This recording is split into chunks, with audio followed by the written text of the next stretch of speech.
Yins, guys! Thank you for listening to the Bridge to Buctober podcast, where we talk all about them Pittsburgh Pirates and that.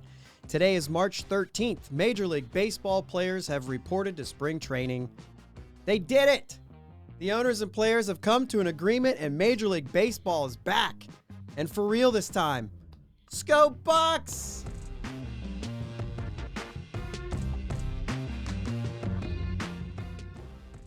Thursday afternoon, MLB's proposal was accepted by the players and ratified that evening. Opening day is now April 7th. Pirates in St. Louis. And the home opener, wouldn't you guess it, is being played on 4/1/2 at 4:12 p.m. They had to. They had to. My name is Josh, and I'm joined, as always, by my brother Jake. What's up? How we doing, man? How we doing? How we doing? That 4:12 start, I tell you what, that's a class move. I like it, but I don't like it too, because I don't know if I'm going to be able to go. I was kind of excited that they moved it to an evening game. Well, because of all this. Yeah, I was like, "Ooh, now I might get to go to opening day." But they moved it to a day that was scheduled to be an evening day. Yes. They would. I guess the word is they would have rather moved it to like a 1:30 game, but they're in St. Louis the night before. So 4 o'clock was the earliest they could move it. So then they were like, can we just do 4:12? So, yeah, if it wasn't I still might see what I can do. I still would like to get there. Take the day off. Oh, man, I'm running out of days already. Yeah, well, I got a lot that's what happens when you travel. A lot on the schedule this year. Hey, we're wearing our green. Yeah, heck what yeah. up? I need to go this way. We're wearing our green. If you're watching on YouTube, you can see the green. I got my baseballism 4-leaf clover baseball shirt. St. Patrick's Day is this week. Mm-hmm. Nobody that watches on YouTube is surprised that we care. I mean, we got the red beards. You know what I mean? It's not even like I got. Mm-hmm. It's fine. It's fine. St. Patrick's Day. So my wife always jokes that I'm her leprechaun. So. Oh. Gosh, dude. Oh, no short guy with a red beard. This is a baseball pod. You're doing the Let's not go there. Hey, hey, I want to send a shout out to the Pirates Fan Forum on DK Sports Pittsburgh for having me on this past Friday. It was a good time. If any of our listeners are not familiar with Gary and Jim on the Pirates Fan Forum podcast, go check it out. Had a good time. It was actually Thursday, but released Friday. Really good show over there. They run it good. Good stuff. Shout out to you guys. And you'll be seeing one or two of them on here on a later date sometime. We're excited. We talked about having them on, but it was a good time. Something we haven't gotten to do in a long time is start our show off with transaction news. Uh-oh. There's free agency and trading and all that jazz opened back up on Thursday night as well, even though it wasn't like as fast as we thought. Like I texted Jake on Thursday night and I was like, hey, what's up? He goes, absolutely nothing. Nobody's doing anything. And I said, well, they can't like admit that they talked to people over the lockout. I just thought, behind the scenes, even if they weren't talking to the players, I would think they would have had offers just sitting there waiting, I thought maybe trade. Yeah, I thought maybe trade talks because they could talk amongst themselves maybe, but yeah. See, sounds like everybody followed the rules. Well, I was like the opposite. I'm thinking, okay, so you're looking at what you have right now. Yeah. And you're looking at the free agent pool. You don't have to talk to him to think, okay, we could offer this guy X amount of years with X amount of dollars. And then as soon as the lockout, as soon as everything unfreezes, shoot that proposal out. Yeah. You know what I mean? Yeah. I'm gonna refresh your video here because you seemed like you were a little behind. So your audio on the audio format is good, but your video audio on the video might have been a little off. Anyway, let's not mess with that. Yeah. So MLB transactions. We'll go there first. We got some old buddies here. Phillies hires Sean Rodriguez as a player development instructor. And the White Sox signed Josh Harrison to a deal. Like a 1-year deal, but it has like an option for the second year. So like it's a guaranteed $5.5 million or something like that. So White Sox, that'll be a good look for him. White Sox also signed Joe Kelly. Speaking of the White Sox, Carlos Rodon goes to the Giants, 2 years, $44 million. And Clayton Kershaw back to the Dodgers. Hate all you want on the Dodgers. Clayton Kershaw should play for the Dodgers. Mm-hmm. So I'm happy about that. Twins traded for Isaiah Kiner-Falefa from the Rangers in exchange for Mitch Garver. We were actually on opposite sides of that trade because I was like, oh, Twins going after Kiner. And you were like, Rangers going after Garver. Yeah. And I was like, there's another guy in there. Turns out that trade actually was done before the deal, but the minor league pitcher wasn't settled until after the lockout, before the lockout, I meant to say. Anyway, Who knows? I saw that the Rangers stud third base prospect Josh Young is Josh Young or Jung. I think it's Young. He's out for the year. So now I'm kind of like, well, you're probably biting yourself a little bit for that one. They still upgraded their catcher. Yeah, but I don't care. They stink. Anyway, yeah, with Seager at short now, but I get it. I get it. And Simeon at second. Oh, that's a good point. Yeah, they got a lot of guys that can play third then. No, that's fine. They're fine. Anyway, and if they don't have a third baseman, I'm sure they got a second baseman and Simeon can slide to third. Yeah, Twins also, when they signed Andrelton Simmons, they also went out and they traded for the Reds pitcher Sonny Gray, which is a little close, in division. So now we're not dealing with Sonny Gray more times. So the Twins, who won 73 games last year, but they won the division in 19 and 20. So looking for a bounce back year from those guys. Yeah. Mets signed Adam Ottavino, number 0 himself. Guys, there's a lot of other deals. I don't want to take any more time up on this. MLBTradeRumors.com. They're all there. Mostly there. The Taylor Davis signing not there. Speaking of, Pirates re-signed Taylor Davis on what seems to be a minor league deal. He showed up on the Pirates site as a 40-man guy, but I don't think that's the case because just today they claimed left-handed pitcher Aaron Fletcher from Seattle, and then they tweeted that their 40-man roster was full, which means that Taylor Davis was not added to the 40-man roster, at least to my knowledge. So those are the deals, a minor league deal and a waiver claim that we don't even know if he'll last spring training. Bad MLB numbers for him, okay AAA numbers, and I guess we'll just wait and see what happens in spring training and whether or not we care. That it? All right, that's it. I believe so. All right. Hey, the Brian Reynolds reports are back in full swing. We love these. Jeez. Padres, Marlins, Mariners, Phillies, all of them are in. They're interested. Of course they are. This time it's a report that Brian Reynolds turned down an extension prior to the 21 season. I'm sorry. I'm going to spend about 60 seconds on this, and we're going to move on. We got a lot to do. So what? Of course he turned it down. He had an awful season in 2020. He bet on himself that he'd bounce back, and he did. To me, this is not news. No one would have signed a contract that year. Not one player would have signed a contract extension after that season. This is just another narrative to make everyone think he's getting traded. Whether he does or not, it has nothing to do with this situation. Right. If he gets traded, it has nothing to do with him turning this down. And this report on MLB Trade Rumors was immediately followed up with how much the Marlins want Reynolds. It's just annoying. Yeah. Like I said, I'm not saying he's not getting traded. Not saying that he's signing an extension tomorrow. I'm just saying that the reports are irrelevant to whether or not these things happen. Mm-hmm. It's clickbait. End of story, right? Yep. Anything to add there? No. I mean, No. Because who cares? Like I said, I'm not saying anything's going to happen. And I'm not, as much as I want Brian Reynolds extended, I also don't think it has to happen this season or this offseason. We have him for 4, if you count this year, 4 more years. Yeah. And he's already arbitration because he was Super 2. So I don't care. Yeah. I don't care. Baseball's back. So excited. The lockout. I had a guy at work ask me, "So how you doing? How you holding up?" like, what are you talking about?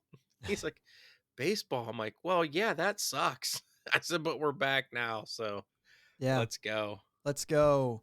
Lockout's been lifted. Deal's been ratified. Players are in spring training as of today. If you're listening to this on Monday, as of yesterday, Mm-hmm. we are recording on Sunday night. But let's talk about some of the things on the table from this schedule. How in the world are they going to do 162 with 7 less days? Right. The games that were scheduled to be the opening series of the wait a minute. Before I get going, because we know how we do, I'm going to tell you right now, it doesn't matter what podcast app you use, whether it's even if you're watching on YouTube, you can slow me down if you need to, because there's some of this stuff that I'm going to try to speak as clear as I can and go as fast as I can. If you really want to pay attention to some of these things that maybe are important and maybe, we pass up, slow it down, back it up, all those kind of things. I'm just letting you know that now so that, you say like, dude, really? You're flying. Anyway, the games that were scheduled to be the opening series of the season are now pushed to the end. The season is extended 3 days at the end to fit in those 3 games. So October 3rd through 5th, they're going to be playing that series. And if there was any days off, there won't be. It'll be 3 straight days, right? A couple of those were 4-game series. They'll play a doubleheader. Full 9-inning doubleheader, Jake. Yes. You happy? Real Major League Baseball. Real Major League Baseball. I was kind of like, I don't care about the 7 innings. And then I was like, yeah, but that's the point right there. It's Major League Baseball. Should be 9 innings. The second series, doubleheaders and mutual days off will fit those games in. There's still some sorting out to be done for some of those games. The point is the season's 3 days longer, and there aren't any real confusing situations for the Pirates because both of those series were division opponents. So they'll be able to fit the Cincinnati series in here and there, maybe with a day off or a doubleheader or something like that. Should be relatively easy to make those games up for the Pirates. There's a couple teams out there who have a couple questions, but we're not, we're not those teams' podcast, so we don't care. We're going to get into a rule change. There's an extra team in the postseason, but however it's done, the World Series did not change dates, thanks to Fox telling MLB they couldn't change it. Can you believe it? I love that one.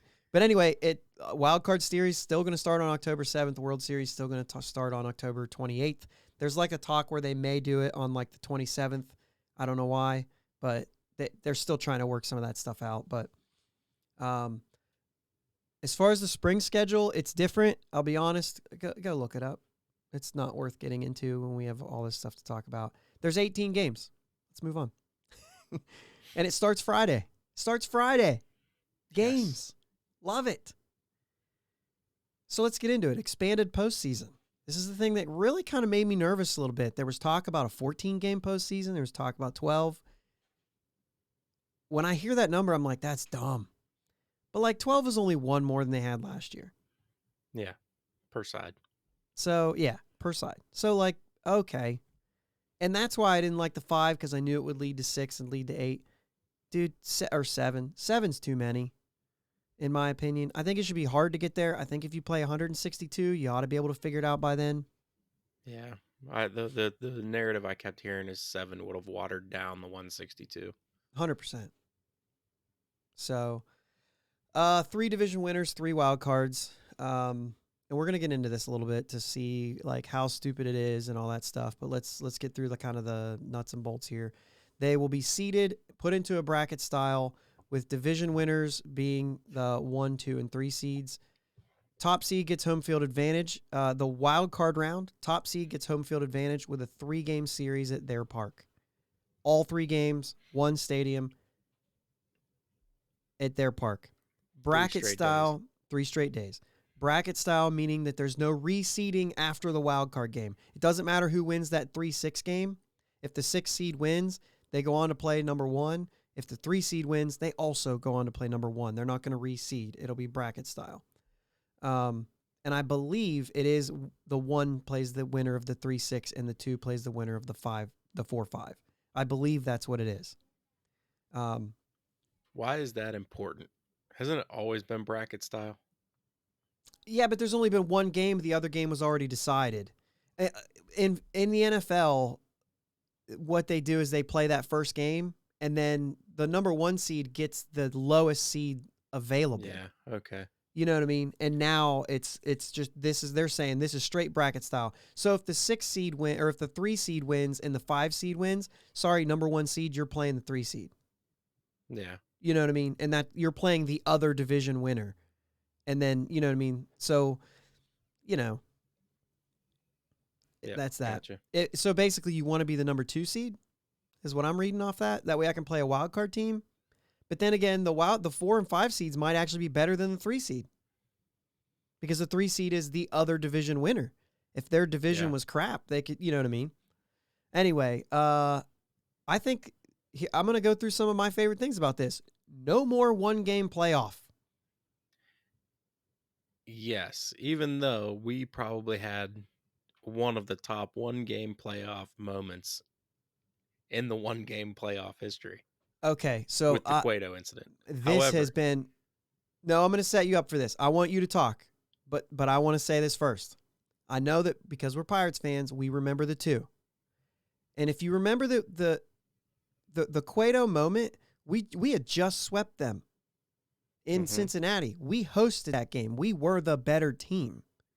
So a 3-game series wouldn't have bugged me there. Right? It wouldn't have been like, oh, we got ripped up. No, but the next 2 years we faced the one pitcher on those 2 teams that was just on an electric run. Bumgarner starting his, Arrieta at the end of, still going on his. But I think in a 3-game series we beat those 2 teams. Yeah. Anyway. Without that in mind, I want to hear this because I was really excited about the fact that a 3-game series fixes the one thing I thought was broken in baseball as far as like postseason and getting that other team in. I thought it was absolutely broken and it needed fixed immediately. And I was really excited. And then I started watching the coverage and everybody's like, yeah, kind of bummed that 1-game playoff is gone. Where are you at on this? I'm with you. I didn't like it. Baseball is a series style game. It's not based on one day. The Cueto moment still would have been the Cueto moment if it was the first game of the first playoff game in Pittsburgh, and as long as you know what I mean? Yeah. Okay. I actually thought when you started that thing. When you started that, I thought you were going to go with them and say, "Oh, that wild card game is awesome, though." No, but I don't like what we're getting into next, and that's there is no more 163. No more game 163. Right. There are going to be not a fan. There are going to be tiebreakers in place so that game 163 doesn't happen. I am still okay with this. You figure it out in 162. I understand the 163 is so like electric, but what you're doing now is with the game 163 in the format that it was, you're basically talking about those guys are already in this format. You already have that team in. Now they get a series. But now if you extend it to another team, you're just getting into that 7th team now. Like, dude, just get the tiebreakers in place. Also, you have now a 3-game series instead of 1 game. Your schedule, we can't have baseball in mid-November. I know 1 day is not going to push it to mid-November, but the point is that like something's got to give at some point. You can't keep adding and adding and adding and adding. I agree with you to that point, to some of that, but I also, if you're deciding on whether you're going to host that 3-game series or not, that's a big deal. But there will be tiebreakers in play. That's the thing that gets me. I know. Especially starting in 23. Especially, and we're going to get into that later, but there's a balanced schedule coming that's going to really, those tiebreakers should be very easy after this year, in my opinion. Yeah. And it should be enough to make a decision on it, in my opinion. So, anyway. I mean, I see it. I see it. There's also another piece of this, because I know these expanded playoffs, there was a lot of talk how they were going to do this and what they were going to do. you know, that whole choosing your opponent thing that was about to happen? They did not get that in. Thank goodness. Just tell me who to play. Mm-hmm. This was going to be some WWE garbage, in my opinion. No offense to the people who like WWE, but you like it for that. It's not baseball. And it was going to, you know what I mean? Yeah, I never really understood that analogy. Like you're going to say I like, don't oh, we get it. want to play this team. And then that team is going to be like, fine, we'll come and beat you. And it's like, dude, come on, just tell us who to play. This isn't like, you know what I mean? I don't like that. Yeah, I get it. To me, it's yeah, I don't know. I do a lot with my video's jacked up again. I do a lot with like high school, so I get the picking your opponent because you get your choice of who you want to play They do in the that in high playoffs. school? Absolutely. I don't like it. That you I get think your that you play. seeds, I think you play a and then you get season to and it pick. decides it. And then there's numbers there. There's statistics. There's records. There's all the things there that tell you who you should play. Let it play out. I didn't like it, but I thought it would have given another opportunity to. I've seen some talk on it, and I would have come around to it. I would have got behind it. Okay, who they gonna pick? Who do they want? Yeah, I Who's just gonna feel have like the chip on their shoulder because you picked me? that's it. And I feel like it's added drama that probably is not important to have. That's just my opinion on it. Well, I think what it was a shot to get more promotion for the Yeah. game. Oh, 100% it was. I don't More think anybody media. would have watched it. I think they would have just said like, who are we playing now? Why is this hard to know? That's my opinion. I just think Yeah. that people wouldn't have done it, but maybe they would have. Maybe I'm wrong. All Yeah, right, so I'm not saying I'm with it. I'm just yeah, so let's throwing it out let's stay on the piece of the sixth Mhm. team because we want to say like, okay, we've added another team now, and the fear of, as you said, watering down the 162, right? Mm-hmm. I just want to go through the last 10 years and say who's the worst 6 seed that would have made the playoffs in every year. So let's go down through 21. Last year, Toronto would have made the postseason at 91 and 71. And I got to tell you, they may have made a run there. Oh, yeah. They were good enough. However, in the National League, it would have been Cincinnati at 83 and 79.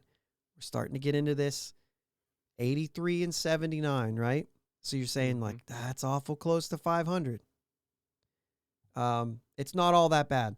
In 20, the Yankees would have made it 33 and 27. Those numbers feel really close to each other. At least they did to me. In a full season, that would have equaled out to 89 wins. So that's respectable. Yeah. In the National League, it would have been either Miami or Cincinnati. Now, they were 31 and 29. Once again, sounds really close, but that winning percentage is actually better than Cincinnati's from last year. They would have been between 83 and 84, so it's barely. Basically, same thing as Cincinnati. 2 years in a row, 83-ish wins. They would have made the postseason 2 years in a row, depending on the tiebreaker between Miami and Cincinnati. You see what I'm saying? Like, that would have added a 7th team in the mix.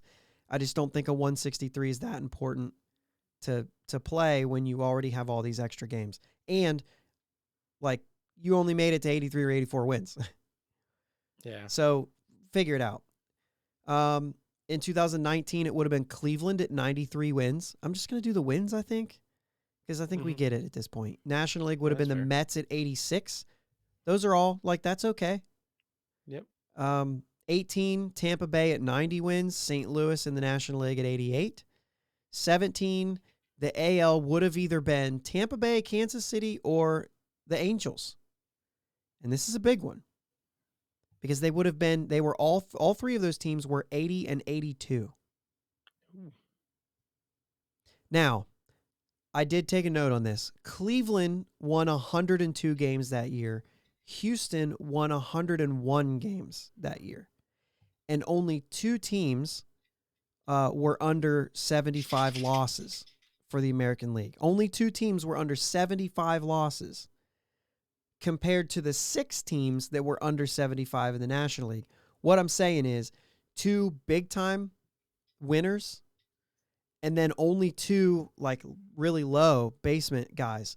which means there was a lot of even schedules in the American League that year. So 80 and 22 was under 500, but there was a lot of competition, I feel like. There was only 2 teams that were really like beat up all the time, but there were 2 teams that beat everybody else up all the time. So it's kind of a weird thing, but nonetheless, 80 and 82, right? Mm-hmm. So National League got Trout into the playoffs. Maybe, depending on the tiebreakers, right? But Kansas City was in the mix, Tampa Bay, you know what I mean? As that would have been, but National League would have been St. Louis with 86 wins. 2015, the Angels would have been in the playoffs at 85 wins. And the Cardinals again. Oh, wait, did I say the Cardinals? For 17, it was Milwaukee with 86 wins. In 16, I already did. I'm jumping all over the place, dude. So the year that the 17 was the year with the 3 teams. Milwaukee, 86 wins. 16, Detroit, Seattle. They were 86 wins. They were 86 wins, but there was a weird thing. Detroit was 86 and 76. Seattle was 86 and 75. But that was the year, in this year, Detroit only played 161 games. Detroit wouldn't have needed to make up their 162 to determine the seed unless they would already own the tiebreaker. Then they wouldn't even have to play it because even if they lost, if they owned the tiebreaker, then just put them in. Mm-hmm. So anyway, that was like a weird one. That was the year St. Louis 86. I'm really confusing you guys, but you hear the wins. They're 86 wins, both of them. 15 was the Angels at 85 wins, the Giants at 84 wins. 2014, Seattle at 87 wins, Milwaukee 82 and 80. Right? 506 winning percentage. They're 1 game away from being an even 500, and they're in the postseason. So this goes back to the 2017 where there was 3 teams at 80 and 82. In 2013, Texas with 91 wins. Washington, 86 wins. I do have a note on this one. It looks like Texas and Tampa Bay played a game 163. So Texas' record finished at 91 and 72, but it technically would have been 71 losses and been the 6th seed. I don't really know because there was a game 163, so one of those 2 teams would have made it. I don't know. And in 2012, Tampa Bay with 90 wins, the Dodgers with 86. Most of these teams are above 85 wins or 85 or above. Where's the cutoff for you where you feel like, all right, I mean, obviously the 80 and 82 teams, you're like, they shouldn't have made the postseason. Right. How about like those 83 win Cincinnati or even the 82-win Milwaukee to me is like, no, you barely got over 500. Yeah, and it's not like they played in a division like the Central. Those years weren't like we weren't a stacked division. I forget 2014. I mean, that was the year. That was the year that it would have been everybody. Yeah. No. 16 was the year. No, 14 was the year we won 98. The Cubs came in and they won 97. Cardinals had 100 and Milwaukee had 80 or 82 and 80. So technically you could say they were probably better than 82 and 80, but got beat up by the 3 best teams in the National League were in that division. You would have had 4 teams from that division in the postseason and if it was this format. That's nuts. Yeah, I was more talking about like the 21-20, like the Reds. There. Okay, yeah. That's a good point. Yeah, those years down there, the Central was stacked, but the past few years, the Central has not been what it was. So an 83-win team makes the postseason as the 6th seed. Is that watering it down? No. How about the 82-win team? I mean, without thinking about the rest of the division. Yeah, I mean, it's a 162-game season. Yeah. 500 is good. 500, it's not super easy. There's a lot of chances. This year, the NFL added a 7th team, and there was a lot of praise about it. Like, and it was great for the game. And I was like, dude, both those teams got waxed. Yeah. And I understand. I understand where one of them's from. That's not the point. They showed that maybe they probably shouldn't have been there. Yeah. Now, there's going to be a 7 seed in the NFL who wins the Super Bowl. It's going to happen. Yeah. You allow a team to get in. They're good enough to make a run. It could be that somebody was hurt or multiple people were hurt and they had to make a late year push. I think there's going to be some of that. I think going to a 7th team would have made a much bigger difference. And I didn't run those numbers, but I think it would have made a much bigger difference. Yeah. I don't think this waters it down. I do think that it does provide another opportunity. It does keep more people engaged longer. That's what makes me for it, because I'm a baseball fan. We've talked about this a lot here. We are Pirates fans, but we are also big baseball fans. And I want this game to grow. I want it to be where it used to be, number 1, top dog. If this helps, then I'm for it. So whatever. For us purists, we want it to be really hard, but at the same time, it's like, yeah, but at some point, you've got to make this interesting for as many people as possible. Yeah. There's going to be more of that as we talk about this. So let's go ahead and talk about that was expanded postseason. Let's talk about some of the other rule changes. DH everywhere. You for or against? You're in. Okay, I'm in. We've talked about this a little bit. If you guys want us to break this down a little bit more, let us know. If you hate this, let us know. I will say this. The National League fans that I talk to are kind of like, man, it's a bummer because it's not going to feel like baseball for a while. It just feels like, I've heard the comments of they might as well fire the coaches then. Let them go. There's no point in having a manager in baseball. Here's the thing. The American League's had a manager in baseball for a long time. There's obviously still a need for it. But I understand your thought process. There is some things that we're used to that aren't going to happen anymore.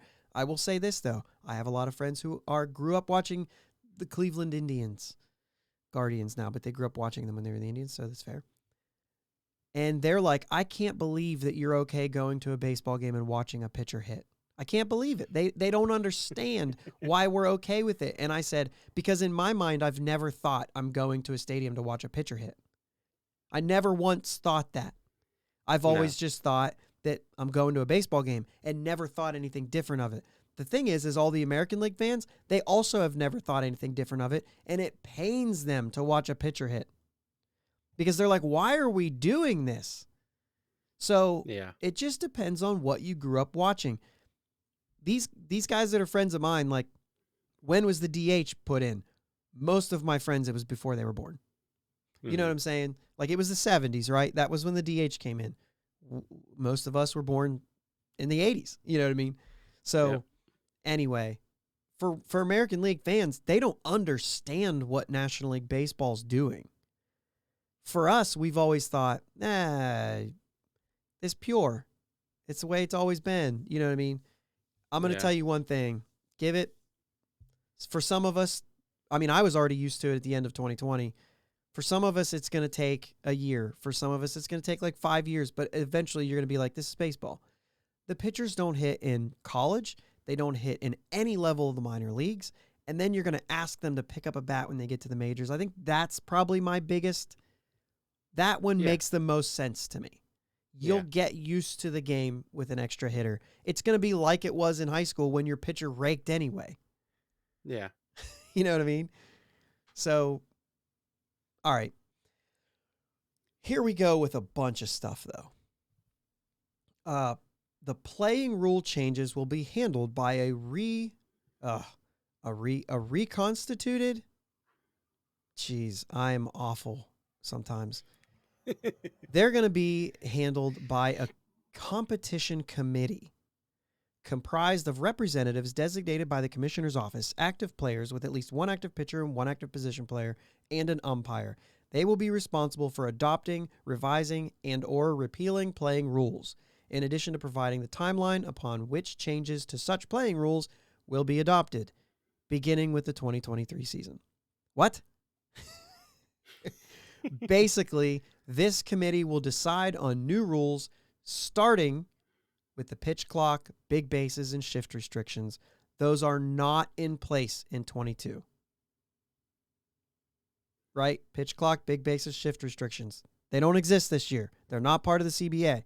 This committee is part of the CBA to get those in place. There's also like a 45-day warning, hey, we're putting this into place.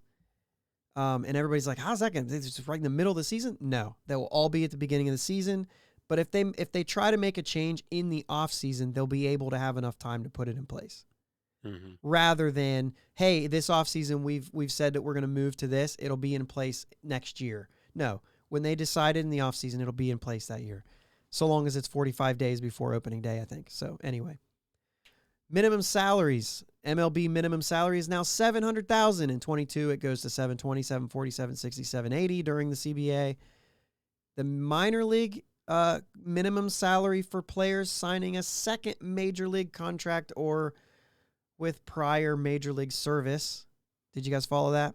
Will increase from $93,000 in 21 to $114.1 in 22, and then it goes up blah blah blah to $127.1. Basically, this is like a guy who has major league experience, who signed a major league contract before, and he's just signed a minor league deal with you. His minimum salary is going to be increased by $20,000. That's a good thing. You know what I mean? Yeah. That's not the guys who haven't. Those guys are still making like $18,000 a year if you're just in AAA, right? Mm-hmm. But to me, this is what this whole thing was about: getting younger players paid better. And I think this is a fair increase. There's more to it in this next section we're going to talk about that actually make it a little better. But I think this is fair. You're never going to get everything you want in one CBA. It's going to take steps to get there. I think this is a good start. You like the $700K? Does this sound good to you? The increases the way they are? Yeah. I think mean, it's I'm good with it. I think it could have even gone higher, and it will continue to go higher in the next one. But yeah, and that's the thing. Totally fine with 700. Yeah, I actually wanted it to land higher than this, but like I said, you have to take steps that way. But also, I just think with this next thing, it's gonna make it a little bit better. And let's get into that because, dude, we're not going as fast as I thought we were going to. Pre-arbitration performance bonus program, brand spanking new, $50 million bonus pool annually, and will be funded centrally. The first distributed each year among eligible players who are in the top 5 in MVP and Cy Young, and top 2 in Rookie of the Year, and first and second team All MLB, with up to $2.5 million for MVP and Cy Young winners. You can only dip into one of these, whichever is the highest. I don't have the actual breakdowns. Any remaining bonus pool amounts will be allocated to among the top 100 eligible players according to, Jake, a statistical formula modeled after WAR to be developed by a joint committee comprised of representatives from the Commissioner's Office and the Players Association. So it's not WAR, but they're going to develop another statistic to base this on. Whoa. It's kind of interesting. Hopefully this continues to improve as we learn about the effects of this. But this enables players who perform well to be paid better. What this does is takes that minimum salary, say $700, and like your guy that is like, yeah, he made the minimum salary. He was okay. He was on our roster. It separates him from the guy who's like, yeah, he was awesome, and he's only getting paid this amount of money, right? He's earned this by being considered for these awards. He's earned more money. I think that's cool. And I think that's a good way to say, like, hey, the young players are the ones that are playing well. Well, the ones who are playing well are going to get paid better. Yeah. I'm just not crazy about the way they, I don't know. We'll see the formula. I'm not just need to worried get about the back to formula. basics. The point is they're going to say these guys performed better than the Yes. guys who didn't. So I think Yeah. whatever formula It's you come fair, up and with is it's- going to be right. Yeah. It doesn't matter. Even if it is WAR, it doesn't matter because you know that means they were better than the guy who has a lower number there. Already you know they were better. And the Yeah. good thing is it's not based on how many home runs you hit, but a formula that comprises all aspects of the game. That's the thing that's important. That's why I agree with it that way. And everybody's playing under the same rules. Yeah. The formula is the same formula for everybody. So Right. the big thing is most of that money goes to those guys who are eligible, which eligible just means like you're not arbitration, right? You're pre-arbitration. Okay, so let's keep going. Prospect promotion incentives. Yeah, that's the wording they used. PPI. PPI draft selections will be available to clubs that place top prospects on opening day rosters. If a club promotes an eligible prospect to the major league roster, the player receives a full year of service in that season. Oh, and the player receives a full year of service in that season, and the player goes on to garner sufficient award consideration in any season prior to qualifying for arbitration while under reserve to the same club, then that player's club will receive a PPI selection in one or both the first-year player draft and or international draft if implemented. More on that later. So basically, if you put a prospect on your opening day roster, then while he's on your team and pre-arbitration, if he garners what they're calling sufficient award consideration in any of those years, not just the first year, but in any of those years that he's pre-arbitration, which is probably the first two, considering he'll be Super 2 eligible. So really in his first two seasons, then you get a draft pick for that. So does that incentivize you to go ahead and put a guy on your opening day roster, considering the fact that he's got the best chance to get award consideration if he starts on day one than he would if you bring him up in June to avoid Super 2, then you maybe get another draft pick. In addition, Welcome to the Berg Cruise. In addition, any eligible prospect who finished top 2 in Rookie of the Year voting will be credited with a full year of Major League service, irrespective of how many days service he otherwise would have received. Okay, we talked about this on Friday's Pirates fan forum with Gary and Jim. It seemed confusing the way it reads. After looking into it a little bit more, it seems to guarantee that a player receives his first year of service if he finishes top 2. However, on Friday, if any of you listened, I made a comment about Wander Franco being the late call-up and only earning like 0.104 years of service and would have been awarded a full year, but he actually finished third in the voting, so he actually wouldn't have earned that full year because he finished third, not second. I thought he finished second, but he didn't. As a matter of fact, National League Jonathan India won Rookie of the Year and earned a full year of service because he was there all the way. Trevor Rogers was the runner-up, and he has over a year currently. American League was Randy Arozarena. He's got over a year. Runner-up was Astros pitcher Luis Garcia. He has over a year of service right now, so this wouldn't have come into effect in 2021, oddly enough. Franco was the only player in the top 5 voting to be under a year in either league, so basically the top 10, he's the only player that this would have affected if he would have missed. In 2020, the NL runner-up was Alec, how do you say his name? Bohm or Baum? Baum. That's perfect. He was the runner-up. He currently has 1.106 years of service. He played in 44 games in 20, 115 and 21. I couldn't find officially how much service time he earned in 2020, but it's possible he would have been eligible to gain that full year of service in 2020.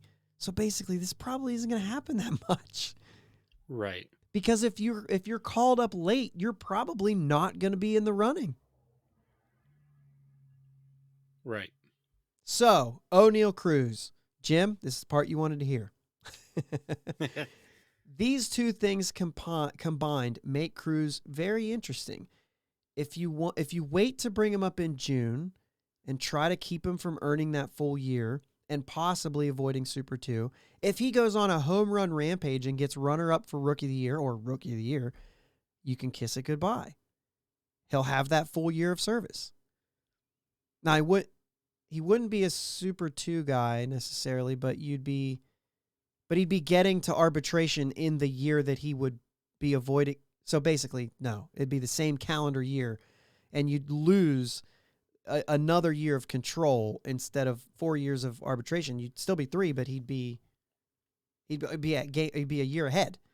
So you Right. would lose a year of control. With that said, if you put him on your opening day roster and he comes through on garnering sufficient award consideration in 22, 23, or 24, so this year or the next 2 years, the Pirates get a draft pick out of it. All he has to do is garner sufficient award consideration. We don't know what the heck that means, but then you get an extra draft pick. Now, draft picks are nice, but are they enough to take that risk? We might talk about this again later, draft picks. So do you want to share what your thought process is on that right now or later?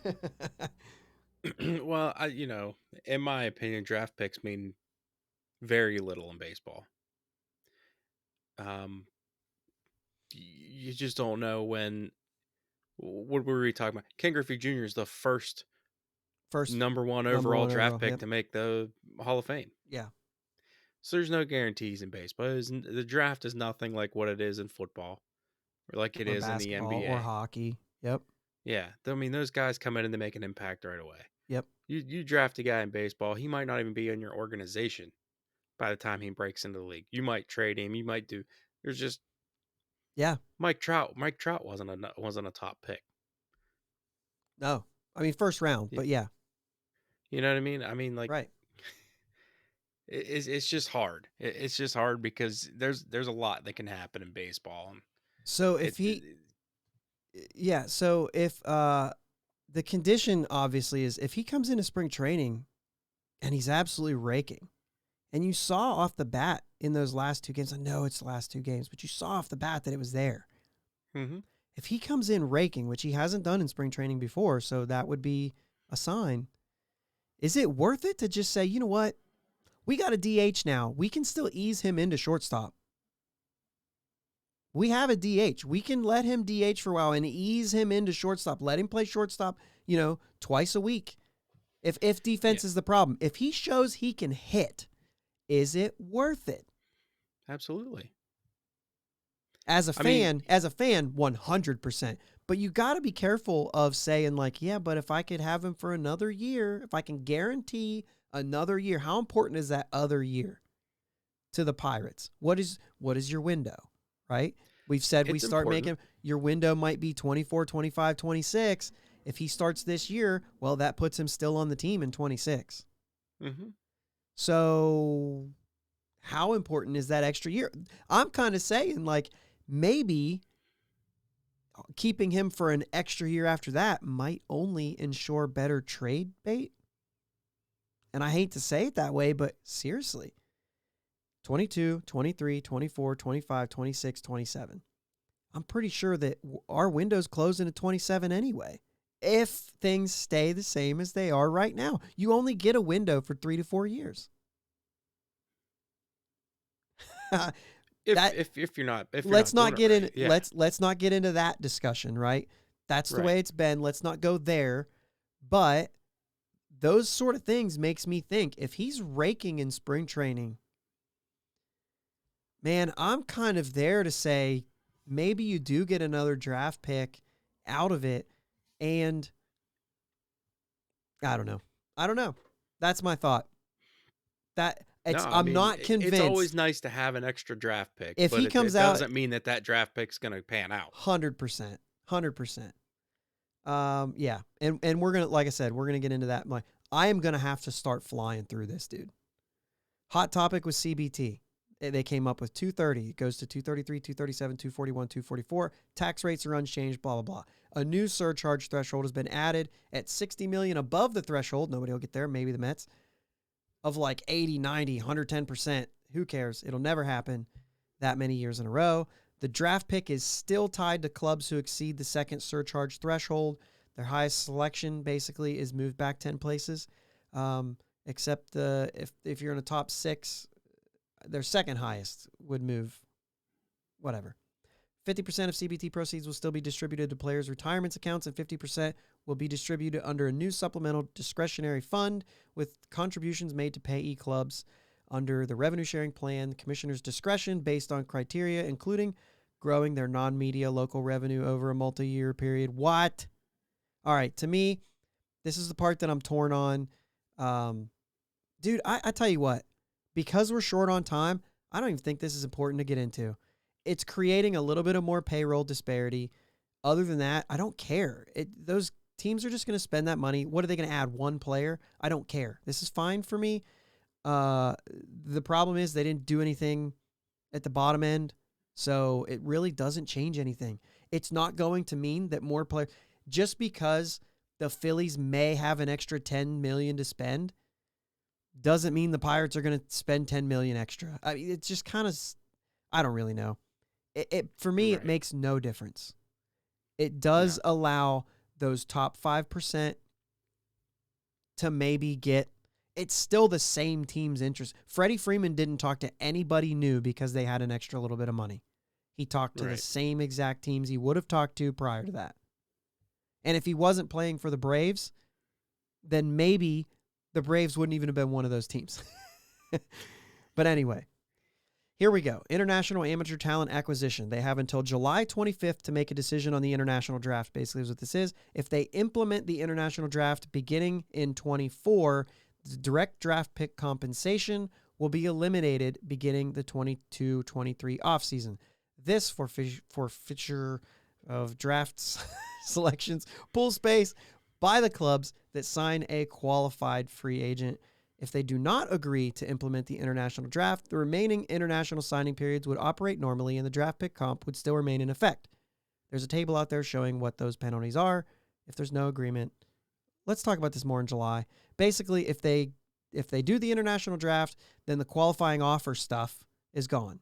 If they don't do the international draft, the qualifying offer stuff stays. First-year player draft, we're moving on.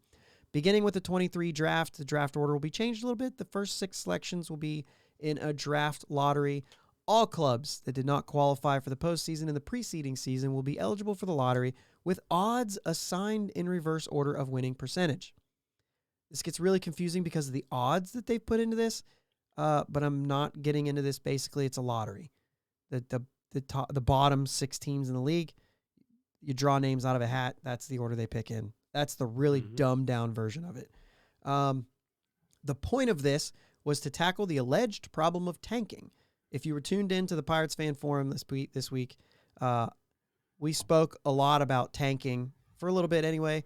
I gave my take on tanking on that podcast.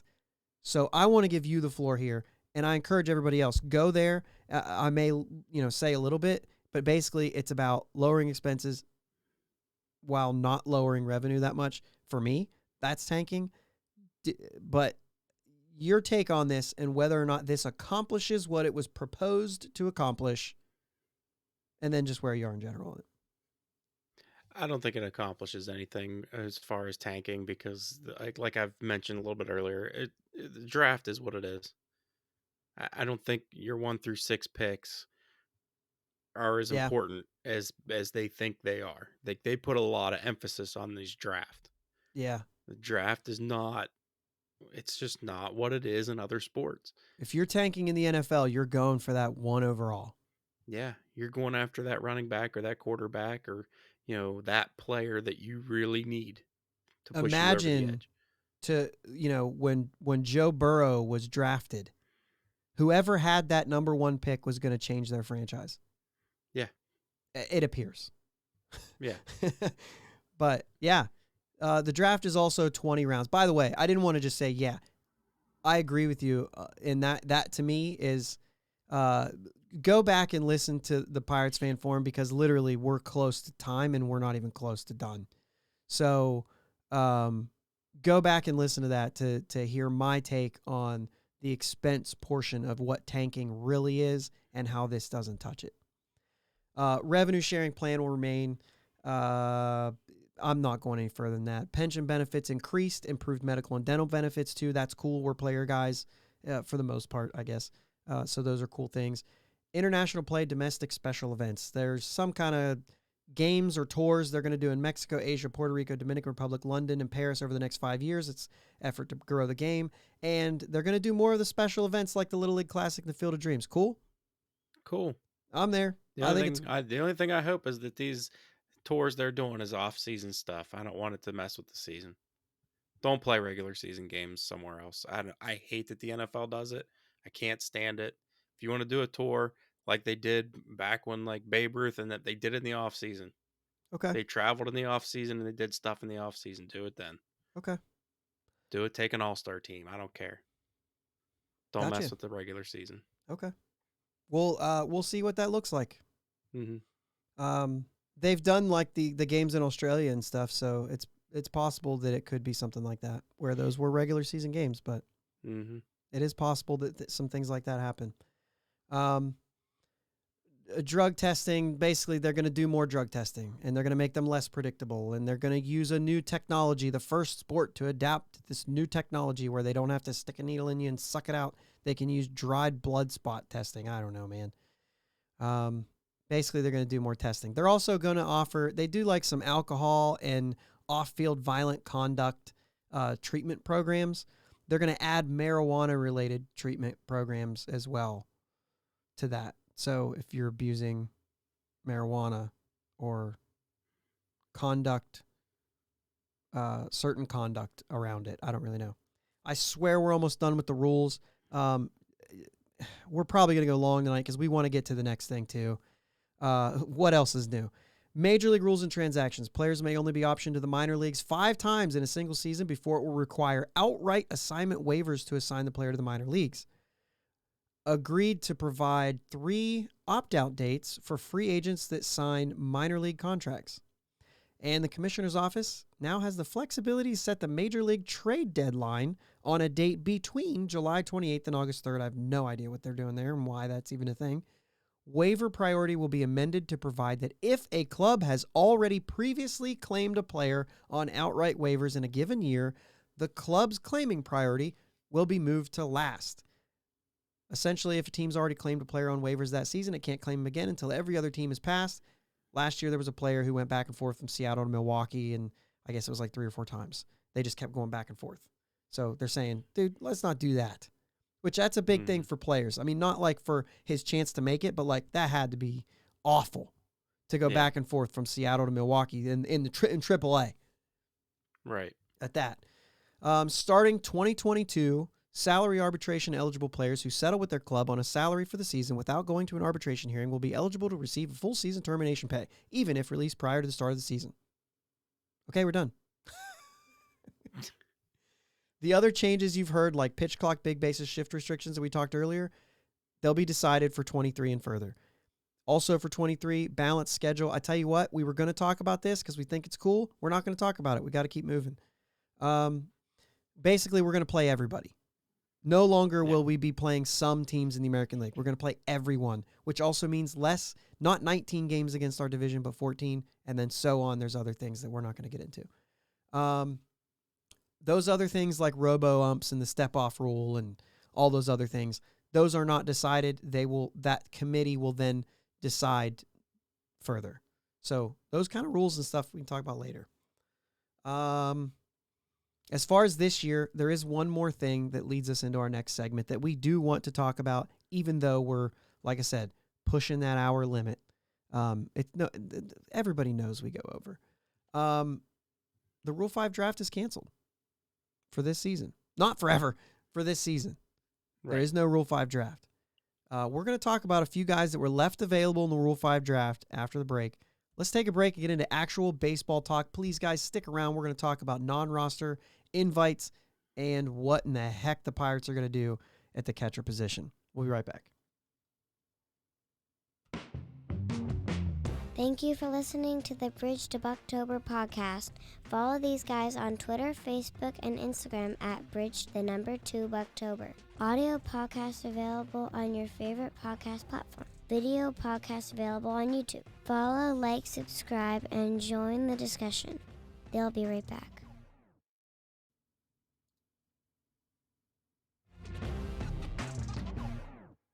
All right, we're back, and we know the time is ticking. So we're going to try to move as quickly as possible here. But we did say actual baseball and roster talk, which is important to us and exciting for us to talk about baseball and actual roster things. We've been dying to get into this week. Rule 5 draft being canceled answers one of the questions we had during the lockout on how this will affect players that we did not protect, like Mason Martin, Cal Mitchell, Tanaj Thomas, and all those guys. But another one of those questions has been answered in the form of non-roster invitees. Let's break down the guys that kind of stick out to us. We're not going to go over the whole list here, especially because of time. But Jake, pitching-wise, who are you looking for here? Who's the guys that when they get in the game, maybe you guys are watching the spring training game, who should they say like, oh, I wanna not go get a drink when this guy's pitching? Sure. Carmen Majinski sticks out. Majinski sticks out to me just because all the hype that's been coming. I just want to see him pitch. I didn't get to watch much of see him pitch at all last year. Yeah. So Cody Bolton's one. I think he's one of the ones we could have lost in the Rule 5 if somebody wanted to. Yeah, some injuries, Just but a other couple than guys that, like that. yeah, with those injuries that he's had, it leads you to believe he wasn't going to be taken from us, but Right. could be, you know what I mean? Could be Yeah. interesting. Yeah, for me, Quinn Priester, obviously, just because of the same thing. That's the hype, top prospect kind of thing. Also, Kyle Nicholas is one of the guys we got in the Stallings trade. So with him and then guys that are on the 40-man roster, like the other guy, Zach Thompson, that we got in that trade, those are kind of ones that like, I want to see Kyle Nicholas throw and see what we got because I haven't seen him yet. So, yeah, I think pitching-wise, there's a bunch of guys on that list, but those are kind of the ones that stick out for me too. Also, just to say real quick, Nick Gonzalez, Mason Martin, Matt Frazier, Cal Mitchell, these are guys that we really want to see too. Mason Martin, Cal Mitchell, guys that could have been taken, and now we get another year to kind of decide whether or not we need to add them to the 40-man roster.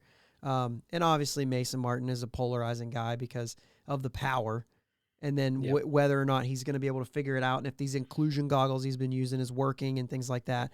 And then Nick Gonzalez in general, you just want to see him rake, and that's cool. And Matt Frazier was a huge boost. So those are guys we want to see. But the real talk here is there's only one catcher on our 40-man roster, and this is your opportunity to see who in the heck is going to be our backup catcher for the year. The catchers that they've invited is Carter Benz, who we got in the Tyler Anderson trade from Seattle. Henry Davis is invited. He's not an option here, but he is really exciting. Taylor Davis, we released last year. We just re-signed him to a minor league deal. We talked about it earlier. He's there with a possibility. Michael Perez, who was our backup catcher last year. Jamie Ritchie, who is, I forget where he played last year. I knew that. I already forgot. I didn't write it down. But maybe, I think Arizona he was with last year in AAA. But he's like a 28-year-old catcher, so there's a possibility there that if he plays well, I mean, dude, if we pick from this list, we're going to get into this, but we pick. And then the other one is Endy Rodriguez, who has never played above high A, so he's not obviously an option either. But also another really great guy to watch, like Henry Davis, but not an option. So the three we're looking at, if we get him internally, is between Taylor Davis, Michael Perez, Jamie Ritchie, with a outside chance of Carter Benz, who's only played like 27 games in AA, so probably not either. But he's old enough. So if he's, you know what I mean, I just don't think you do that. If you want him to be good, you play him so he can play every day. Right. So I'm going to start off with Michael Perez because there was a little bit of Twitter today where I was like, hey, Michael Perez is at least good defensively, right? Like, at least there's some value there. And I was challenged on that. And I dug into it a little bit more. And, hey, actually, he wasn't that good defensively. Sure, he didn't let pass balls go, but it does seem that there are some ERA differences. Gary Morgan actually pointed out to me that Mitch Keller's numbers when Perez was catching was a lot worse than the ones when Stallings was catching, which is kind of like, oh, so the inconsistent Keller, did that play into it at all? I don't know. Could have. I don't know. But let me just say about the offensive numbers of Michael Perez, because let's talk about under the Mendoza line. Yeah. Under the Mendoza line is under 200 as a batting average. And I'm going to give you a list of the opportunities, the splits where he was under a 200 batting average. Ready? I'm going to go through this. I know the time, but this is impressive that he was under 200 against righties and lefties. He was under 200 away and home in the first half and in the second half of the season. July was the only month he wasn't under, and he hit exactly 200. He hit under 200 in wins and in losses, with runners in scoring position, with men on, with no runners on, 2 outs, and with runners in scoring position. He was 0 for 20. In high leverage, medium leverage, and low leverage situations, all under 200. In all 9 innings. Against starting pitchers and against relief pitchers. On day games and at night games. Open, closed roof, doesn't matter. All I can say is he was 3 for 11 with 1 home run in pinch hit situations. Good for a 273 batting average. And by the way, I called that home run. I was at the game June 8th against the Dodgers. Reynolds started the 9th with a home run. Nate Jones strikes out Moran, strikes out Stallings. Perez came in to pinch hit for the pitcher. And I remember saying to my buddy, he was down 2-1 in the count. And I said, throw fastballs down the middle. He's probably going to get out. The worst thing that can happen is he hits a solo home run. You bring in Kenley Jansen. You still have a 2 or 3 game lead or 3-run lead. And he throws the sinker. The exact same pitch he threw to Reynolds. Sinker low, because sinkers are almost always low. Right down the middle, and he hit a home run on it. It was a gift pitch. He said, here's this. The guy doesn't throw very many, like 4-seams, right? He throws mostly sinkers. He didn't throw that pitch at that location to Moran or Stallings. He probably missed his spot to Reynolds and just said, you know what? I'm going to make this guy swing the bat because I'm probably going to get out of the game. So he gets a gift pitch, hits 1 home run. If it wasn't for that at bat, he hits exactly 200 in pinch hit situations, which makes it nobody. And then Jansen came in and K'd Evans on 3 pitches. That's what I said. I was like, yeah, because you could just get the next guy. He's no good either. Moral of the story is the one moment that changed hit any number over 200 basically was a gimme pitch. Michael Perez is not a good option. Is he still the best option of this list, though? I mean, I don't want to see Taylor Davis. I don't want to see Taylor Davis. Why? Well, just because he takes pictures. I know what you're thinking right now. Just because he goes like this. It's not.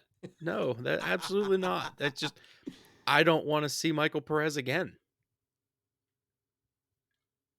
Is Taylor Davis going to do worse? Is Michael Perez going to be that bad again? I mean, defensively, I really thought he was better, but not just last year.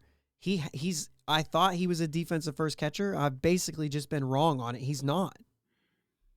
Yeah, I just don't want to. I'm never it. Yeah. He was literally bad enough to where it's a bad taste in your mouth. You don't even want to see him in a Pirates uniform, especially wearing a number 5. That's my number. Like, I don't care what. Henry Davis is a better option just for the fact Taylor Davis that it's Taylor not. Davis. Taylor Davis is a better option just because it's not Michael Perez. Oh yeah, I might be That's there with where you I'm now. at. Like I said, I dug into this today, Gary. I know that. Well, I assume maybe you're listening. Maybe you gave up on us 8 minutes ago when we started this talk. But I dug into it, and I literally earlier today I was like, it's gonna be Michael Perez, and it's okay. I'm not sure it's okay, but I'm here saying I don't want to see it to be Taylor Davis either. I think or Jamie Ritchie. I don't know anything about him, but I don't want to see it.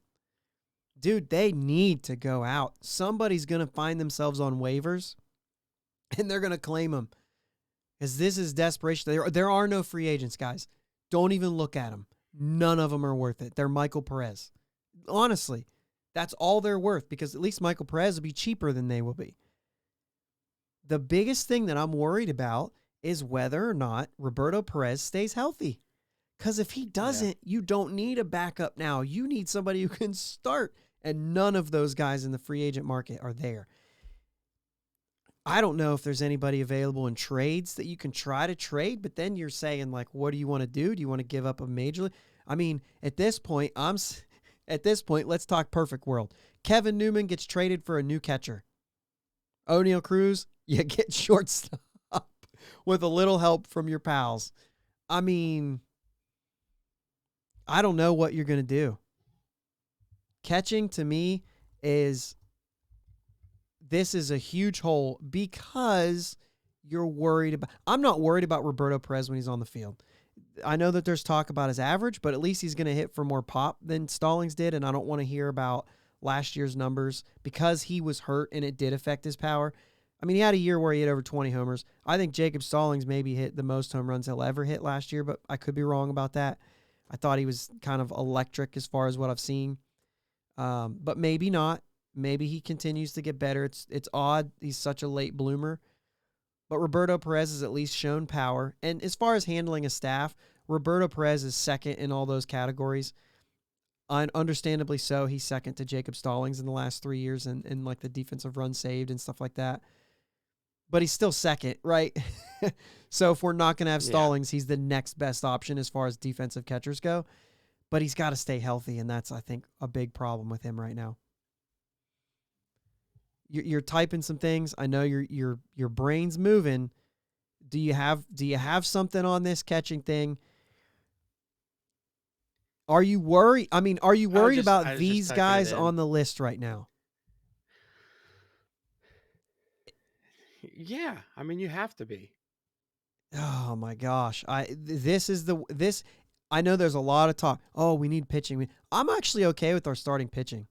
Only because I want to see these guys pitch, and there's a lot of them, and I know that we're not going to win more than 70 games, or we're around 70, a 70-win team right now. I don't care about going out and getting another starter to make sure we get to 70. To me, that sounds ridiculous. Unfortunately, if you do get a starter like that, it's probably via free agency. There's no free agent catchers out there. Right.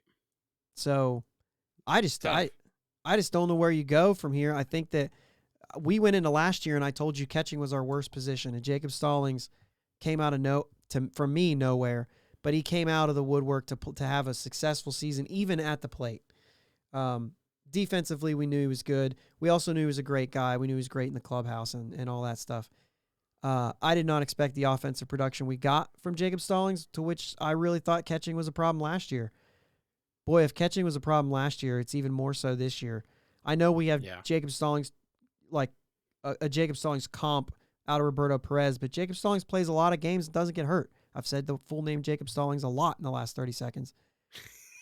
But Roberto Perez, you have to worry about the injuries. Yeah. I'm not worried about him handling a staff. He handled Cy Young winners in Cleveland. Like, he's got that part down. I'm not worried about that. He actually has more credibility handling a staff than Stallings does, because Stallings hasn't had those types of pitchers pitching to him yet. I think that he could still garner that type of reputation, but Roberto Perez already has it.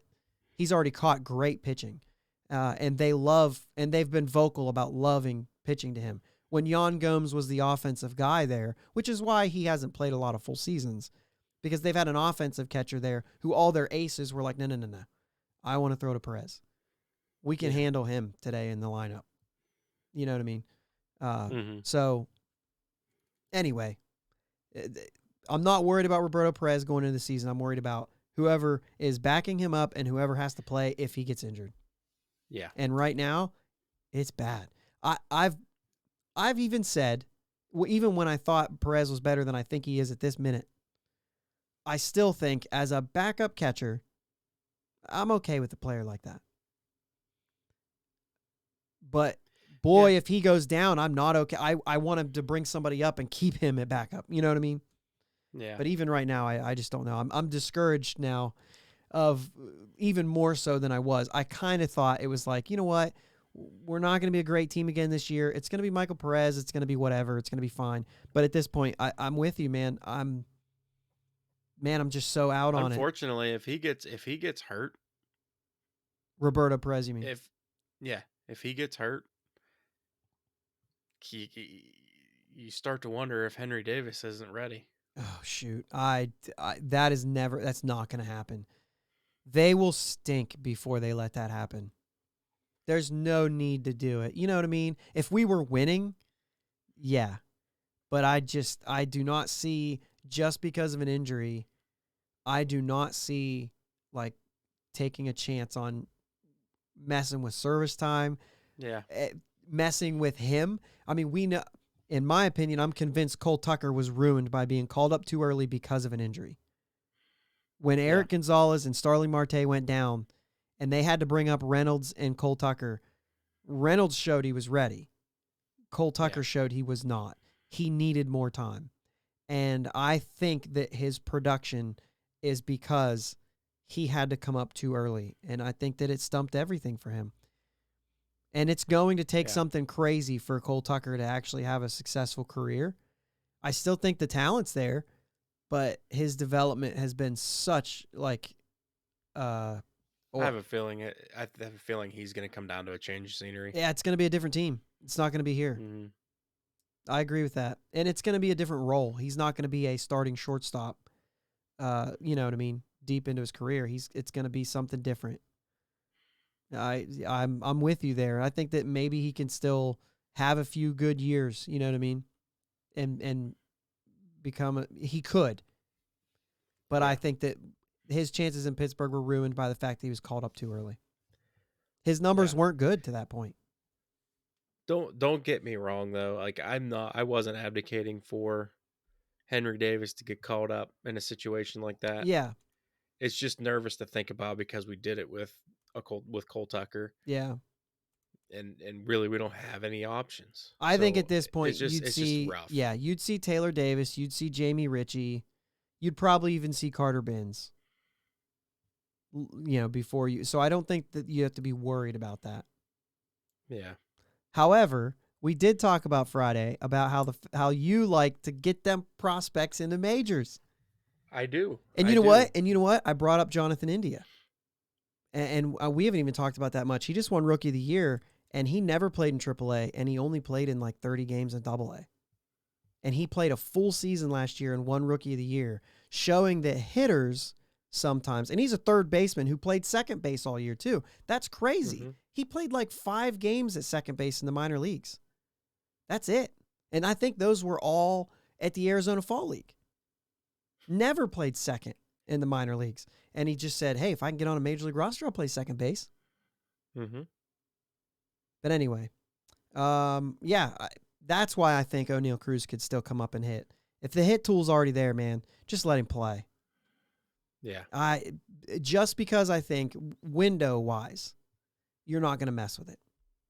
He's already, 24 years old? So we bring him up. He starts hitting. He's hitting well. He plays shortstop every once in a while.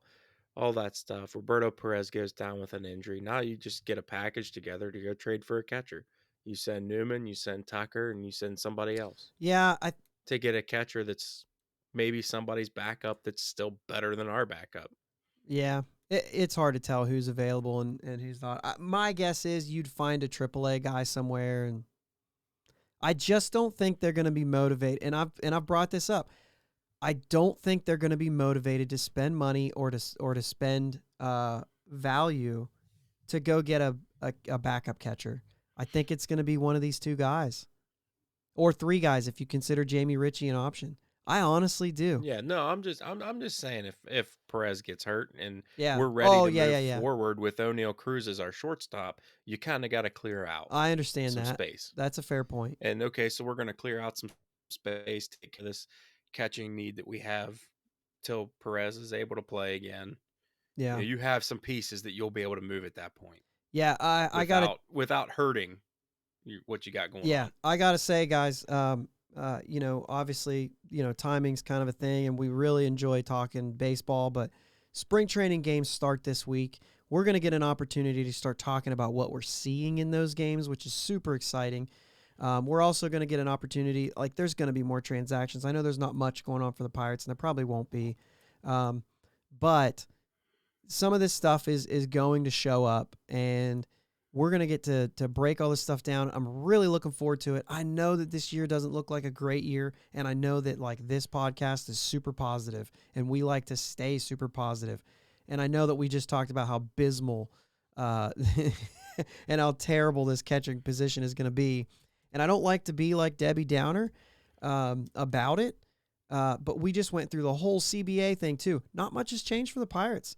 It's not really going to make that much of an impact on the way that we operate, the way that we do business. There's no floor. There's no more incentives coming our way or kickbacks coming our way. There's nothing there as far as like making the Pirates on an equal playing field with these other guys. So if that's discouraging to you, like, I'm sorry, but the positivity in me says there is still a clear-cut way that you can make this happen in baseball. And yes, it has to do with rebuilds and windows and things like that. Someday that might change. But until then, I'm still a Buccos fan.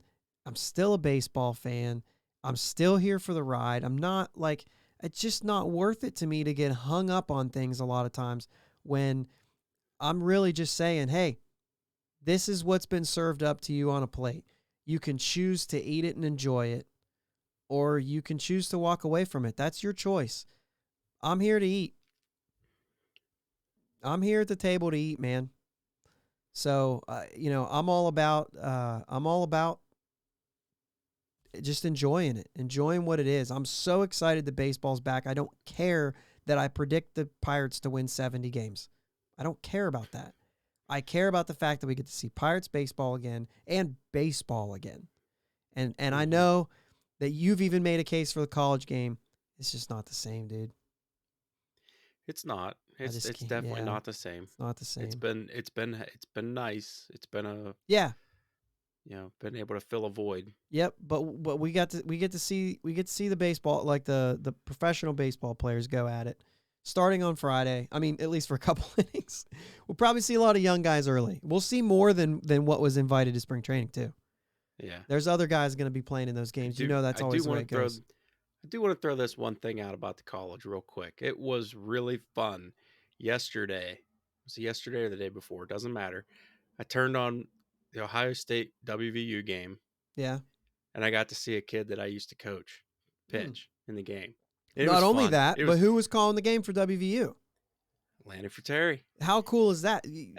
Our other brother, JP, he brought it up to me. He was like, dude, I kind of got some chills hearing Lanny Fratteri, a guy we grew up listening to, say a kid that he knew well and say his name is up to bat. You know what I mean? So he just thought that was, or pitching rather. Pitching. He thought that was cool. And I'm like, I didn't think of that element of it. I wasn't watching, but...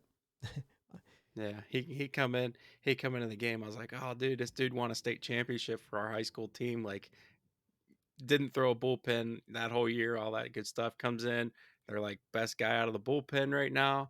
I was like, dude, this is cool. 3 straight pitches, nasty slider on the outside corner to get this strikeout looking. It was cool. Name drop. It was cool. Nate Carafa. Yeah, you got a name drop. You're going to tell a story. Yeah, you got a name right. drop, man. Nate Carafa, man. I mean, he's doing really well. He's kind of laid down the bat. He's turned into a pitcher only, but he's good. He's throwing mid-90s with a good slider. All right, so you got any closing on all this stuff? Luckily, guys, this is the last time we really have to talk CBA. We can just talk baseball. Yeah, that's it. That's it for me. We're done with CBA talk. From here on out, we're talking baseball. Baseball's back. Yeah. Life is good. Let's go. Yeah, we suffered Happy through... St. Patrick's Day. Happy St. Patrick's Day. Top of the morning to you, laddies. Dude, yeah, I'm excited. I'm excited about baseball. And I hope that if you guys are stopping over here and this is the first time you watch us, that you stuck around with us all the way through here. But if not, hopefully you got a little, or well, if not, you're not listening. So for those of you who did, I appreciate it. I appreciate everyone who continues to listen, who continues to watch on YouTube. A couple weeks ago was a full year. It's been a lot of fun doing this, and we're really looking forward to this year. Be that as it may, not a great season maybe ahead of us, but we're going to see some growth, and we're going to be excited about it. We'll bring it to you. So stick with us. Keep watching. Keep listening. We really appreciate it. Let us know you were here. Talk to us. Twitter, all the stuff. Actually, let's let Keely tell them where they can find us and everything. Let's wrap this thing up, all right? All right, let's go Bucs. Let's go Bucs.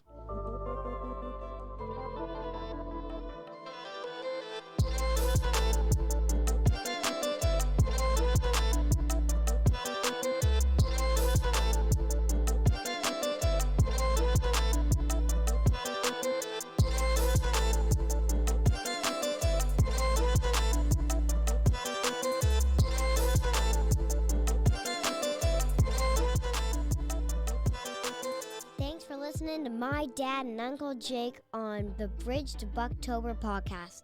Follow them on Twitter, Facebook, and Instagram at Bridge2Buctober. Don't forget to subscribe so you know when new episodes are released.